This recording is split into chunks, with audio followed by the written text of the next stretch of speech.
haya ya maandamano. Naam, na katika duka hili la Quickmart, hali ya kusikitisha pale, vijana wanaonekana wakipora hadharani bidhaa mbalimbali kutoka kwa duka hili la Quickmart jijini Nairobi. Huu ni uharibifu mkubwa wa mali pamoja na bidhaa ambazo zimo katika duka hilo la Quickmart. Hatujapokea taarifa yoyote hadi kufikia sasa kuhusiana na kile ambacho kinaendelea jijini Nairobi, ima kutoka kwa idara ya polisi ama kwa serikali, hasa baada ya uharibifu ambao tunaona ukiendelea peupe kabisa. Na maafisa wa polisi pia wanaonekana kutumia mbinu zao kukabiliana na hawa ambao ni waporaji.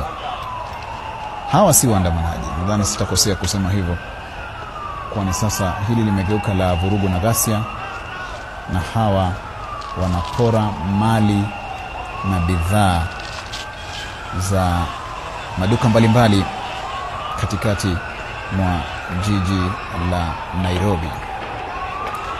Naam, mtazamaji, kile ambacho kilianza kama wanaharakati wa kupinga mswada wa fedha wa mwaka 2024 sasa kimetufikisha hapa mwaka mmoja baadaye, vijana wakifanya maandamano wanayosema ni kuwakumbuka wenzao ambao waliuawa na maafisa wa polisi katili katika maandamano hayo ya kutaka mswada wa fedha wa mwaka 2024 uangushwe. Naam, ndio Rais William Ruto aliuangusha mswada huo, na matukio yaliyofuata bila shaka ni ya mabadiliko ambayo Rais William Ruto alifanya katika serikali yake, lakini wengi wanasema mabadiliko haya hayakutosha, kwani hata baada ya kuwasimamisha kazi na waziri wake, idadi kubwa ya mawaziri waliosimamishwa kazi baadaye walirudishwa kazini, na wale ambao hawakupata nafasi katika baraza lake la mawaziri basi walitafutiwa minofu katika idara tofauti za serikali. Naam, polisi wanaendelea kutupa vitoa machozi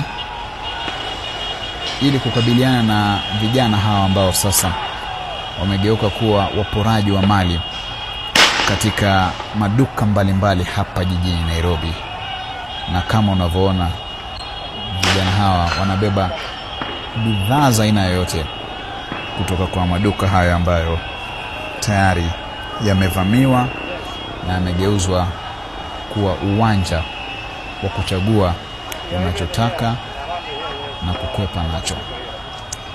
Naam, bila shaka tunakashifu matukio kama haya, kwani maandamano ambayo yalistahili kuwa ya amani yanaonekana kuingiliwa na wahuni na uporaji wa mali ambao hawajali maslahi wala hawajali fedha zilizowekezwa na wawekezaji katika duka hilo la Quickmart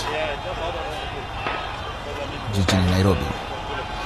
Fahamishwa kwamba hili ni duka la Quickmart eneo la OTC jijini Nairobi. Na siko peke yangu studioni, niko naye mgeni ambaye atanisaidia kuchambua na kuchanganua haya yote ambayo yanaendelea kwa sasa. Niko naye Joel Oluoch, wakili. Karibu sana ndani ya K24.